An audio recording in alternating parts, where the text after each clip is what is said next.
Good morning students. Today we are going to see the chemistry lesson unit 11 air.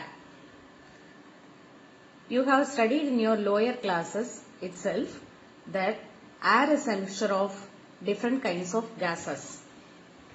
Here air is a mixture of gases that surrounds our planet Earth. It is essential for the survival of all the living things. Air contains 78.9% of nitrogen, 20.95% of oxygen, 0.93% of argon, 0.04% of carbon dioxide and a small amount of other gases also. We breathe in oxygen and breathe out carbon dioxide. Plants in turn use carbon dioxide for photosynthesis and release oxygen into the atmosphere. Since men have been cutting down trees for their needs, the amount of carbon dioxide in the atmosphere is increasing. This is responsible for the raising of atmospheric temperature. Industries and vehicles release gases like carbon monoxide and sulfur dioxide into the atmosphere. This has resulted in the effects like global warming and acid rain, which affect us in many ways. In total, the quality of air is gone in the modern days. So here we are going to deal about the different concepts like greenhouse effect, global warming and acid rain also.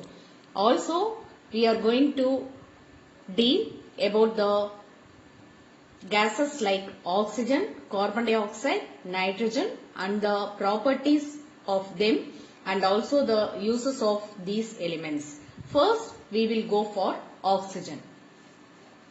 All the living things in the world need oxygen. We cannot imagine the world without oxygen. Swedish chemist C.W. Skeel first discovered oxygen in 1772. He called the gas as fire air or vital life because it was found to support the process of burning. So, it is called as fire air. It was independently discovered by the British scientist Joseph Priestley in 1774. Lavoisier named as oxygen. The name oxygen comes from the Greek word oxygenes, which means acid producer. It is called so because early chemists thought that oxygen is necessary for producing acids. Next, occurrence of oxygen. Oxygen is the most abundant element on the earth by mass and the third most abundant element after hydrogen and helium in the universe. So, it is the most abundant element on the earth by mass, that means weight, and after hydrogen and helium, this oxygen is the abundant element in the universe. It occurs both in the free state and in the combined state. It is present in the free state as diatomic molecule oxygen O2 in the atmosphere. Most of this has been produced by photosynthesis, in which the chlorophyll present in the leaves of plants uses solar energy to produce glucose. Percentage of oxygen present in the free state and in the combined state. Source, this one is percentage. Atmospheric air in the free state, it is 21%. Water 88 to 90%. And in the combined state, plants and animals, its percentage is 60 to 70%. Minerals in the form of silicates, carbonates and oxides up to 45 to 50%. So this is the equation for photosynthesis. This equation you had studied in the 7th class itself. This one, CO2 represents carbon dioxide, H2O represents water. So this represents glucose and this one is oxygen, O2. So 6 CO2 plus 6 H2O, energy from the sun gives C6H12O6. It is a formula for glucose plus 6O2 oxygen. In the combined state, it is present in the Earth's crust as silicates and metal oxides. It is also found in water on the surface of the Earth. Triatomic molecule, its formula is O3, which is known as ozone, is present in the upper layers of the atmosphere. So this one is the pie diagram, which represents the percentage of elements in the Earth's crust. So the different colors represents the various elements present in the Earth's crust. Next we will move for the physical properties of oxygen. Oxygen is a colorless, odorless and tasteless gas. It is a poor conductor of heat and electricity. Oxygen dissolves readily in cold water. It is denser than air. It can be made into liquid at high pressure and low temperature. It supports combustion. Next we will move for the chemical properties of oxygen. First one is combustibility. Oxygen is a non-combustible gas as it does not burn on its own, but it supports the combustion of other substances. One information is given there. If oxygen has the capacity to burn itself, striking a matchstick will be enough to burn all the oxygen in our planet's atmosphere. Second one, reaction with metals. Oxygen reacts with metals like sodium, potassium, magnesium, aluminium iron to form their corresponding metal oxides, which are generally basic in nature. But the metals differ in their reactivity towards oxygen. Example, sodium 4Na plus oxygen, it will give sodium oxide. Its formula is 2Na2O. 4Na plus O2 gives 2Na2O. One more information. Oxygen is about 2 times more soluble in water than nitrogen. If it had the same solubility as nitrogen, then less oxygen would be present in seas, lakes and rivers. That will make life much more difficult for the living organisms. Reactivity of oxygen with the metals. First column represents the metal, second one temperature and the third one the product formed. First one, with potassium at room temperature we will get potassium oxide. Its formula is K2O. Second one is magnesium. It is represented by Mg. On heating slightly we will get magnesium oxide. Its formula is MgO. Third one is calcium. On heating slightly we will get calcium oxide. Its formula is CaO. And this one, Fe represents iron, Cu represents copper, Ag represents silver. These three at high temperatures we will get iron oxide. Its formula is Fe3O4. Cupric oxide, its formula is CuO. Silver oxide, its formula is Ag2O. Au represents gold and Pt represents platinum. These both at high temperatures, they doesn't give any action on reaction with oxygen. Third one, reaction with non-metals.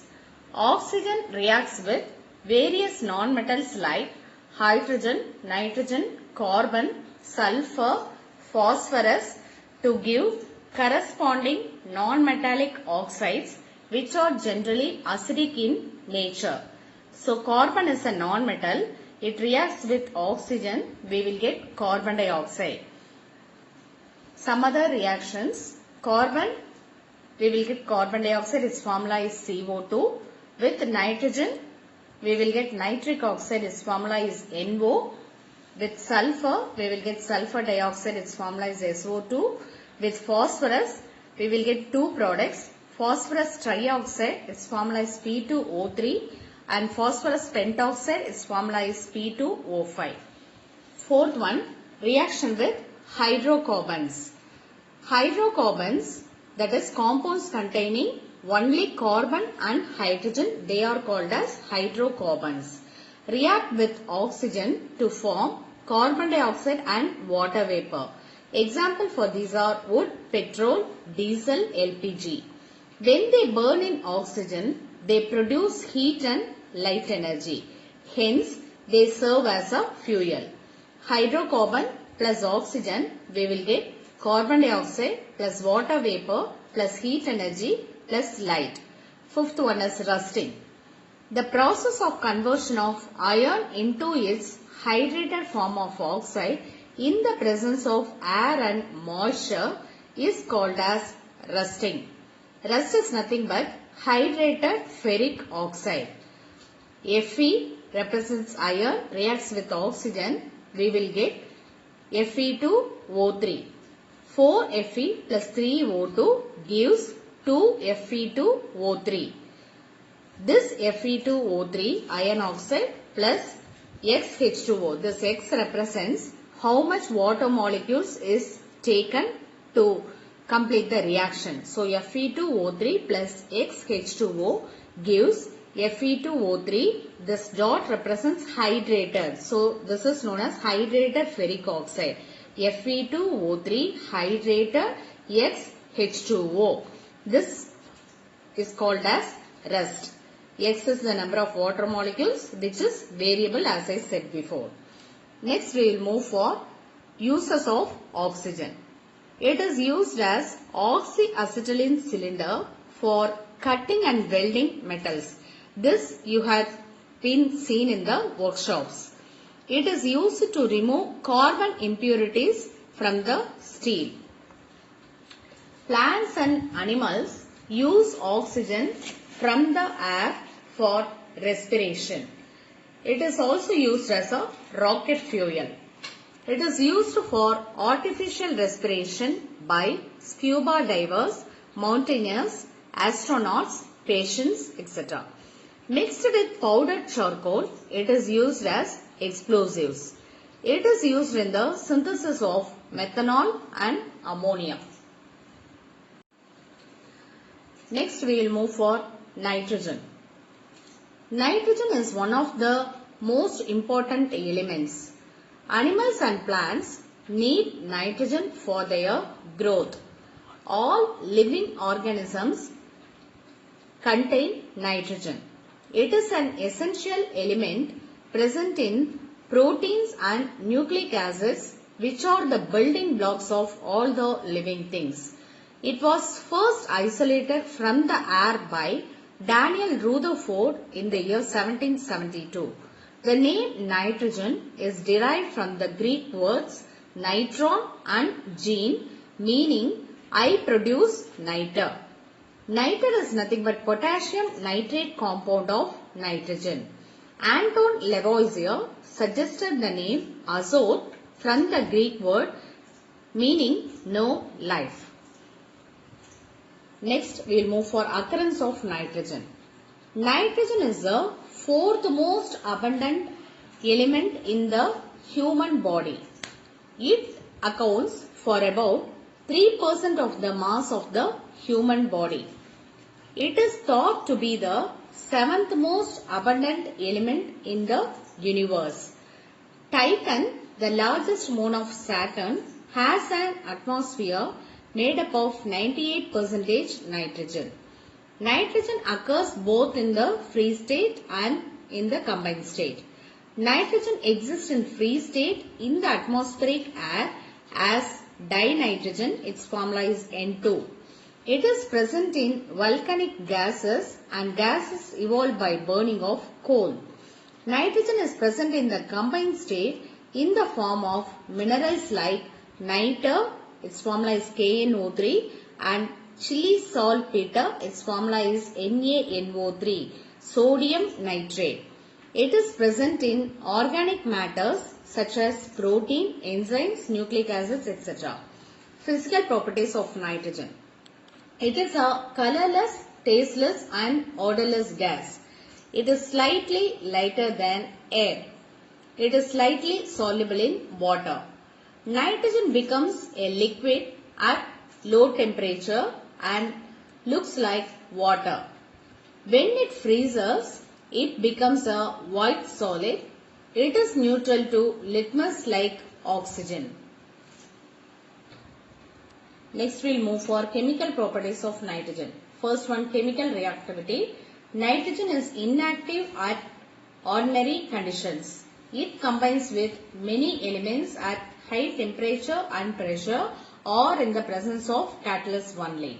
Second one is combustion. Nitrogen is neither combustible nor a supporter of combustion.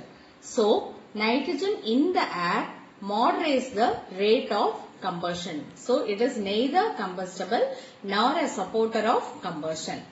Third one, reaction with metals.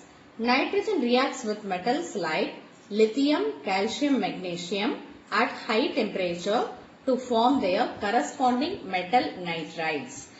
Calcium reacts with nitrogen. On heating, we will get Ca3N2, calcium nitrate. This triangle symbol represents heating. So only at high temperature it is given there. So nitrogen reacts with metals like lithium, calcium, magnesium or any other metals, and it will form the corresponding metal nitrides. Fourth one, reaction with non-metals. Nitrogen reacts with non-metals like hydrogen, oxygen at high temperature to form their corresponding nitrogen compounds. Hydrogen reacts with nitrogen. On heating, we will get NH3. NH3 represents a formula for ammonia. Hydrogen reacts with nitrogen, we will get ammonia. Thank you, students.